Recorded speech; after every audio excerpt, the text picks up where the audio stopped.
Vacation থেকে এসে actually ভ্যাকেশনে সব বাচ্চা সহ আমার হাজব্যান্ড সবাই অসুস্থ হয়ে পড়েছে। তো এই যে বাচ্চাদেরকে নিয়ে এসে আমরা তো স্যাটারডে ব্যাক করেছিলাম, তো মানডে বাচ্চাদের জন্য ফোন দিয়ে অ্যাপয়েন্টমেন্ট করে, যে বড় বাচ্চা আমার বড় মেয়েও সিক হয়ে পড়েছে, ছোটটাও। হলিডের জন্য খুব সুন্দর করে রাস্তার পাশে ডেকোরেশন করেছিল, আলহামদুলিল্লাহ।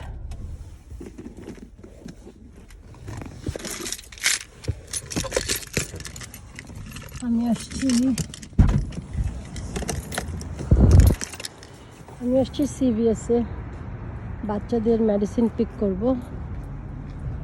আলহামদুলিল্লাহ, বাচ্চারা সিক হলে যা হয় আর কি। সারাদিন আজকে দৌড়াইছি, এখন মেডিসিনটা নিয়ে যাই। হ্যাঁ দেখো এদেশের অবস্থা, দেখো কি বয়স্ক, হাঁটতে পারছে না, তারপরে আলহামদুলিল্লাহ নিজের কাজ নিজেই করছে, সুবহানাল্লাহ।